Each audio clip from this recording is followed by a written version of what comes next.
ఈ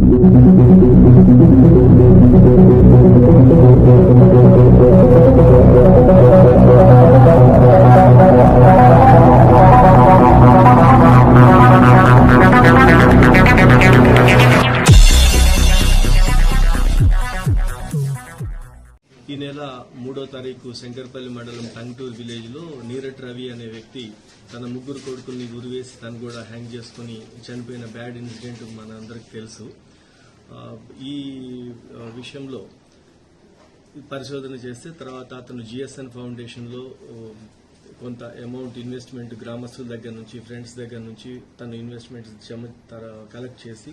GSN foundation కట్టాడని, తర్వాత వాళ్ళ దగ్గర నుంచి రిటర్న్ రాకపోయే వరకు ఆర్థిక ఇబ్బందుల్లో ఉండి కొంత గొడవ జరుగుతున్న క్రమంలో కొంతమంది పత్రికా విలేకరులు మా దగ్గర నుంచి ఉన్న ఒక హోంగార్డ్ కూడా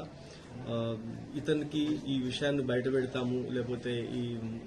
అతను బ్లాక్మెయిల్ లాగా చేసి ఒక పరిస్థితి క్రియేట్ అయింది. దాంట్లో 5 పత్రికా విలేకరులు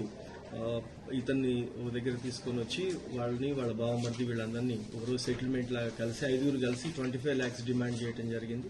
దాంట్లో లాస్ట్కి 10 lakhs ఒప్పుకొని తప్పని పరిస్థితుల్లో అతను ఆ రోజు భార్య యొక్క పుస్తల తాడు కూడా తాకట్టు పెట్టేసి వాళ్ళకి 2.5 లక్షలు ఇవ్వటం. దాని తర్వాత వెంటనే అతను నెక్స్ట్ కొద్ది రోజుల్లో పిల్లల్ని చనిపోవటం జరిగింది. దీంట్లో అలానే మా దగ్గర ఉన్న హైదరాబాద్ సిటీ పోలీస్ లో హెడ్ క్వార్టర్స్ లో పనిచేసే ఒక హోంగార్డ్ నాగరాజు అనే వ్యక్తి కూడా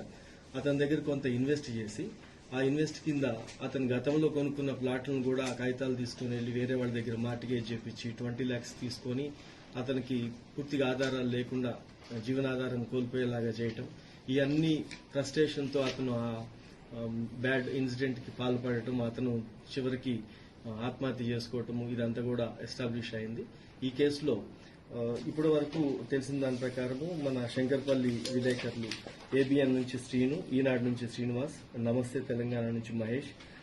సాక్షి నుంచి ప్రవీణ్, తర్వాత వార్తా నుంచి శ్రీనివాస్ రెడ్డి, ఈ 5 వ్యక్తులు ఆ రోజు వెళ్లిన దాని మీద ఫస్ట్ నుంచి పేర్లు వస్తే దీంట్లో ఉన్న సెన్సిటివిటీ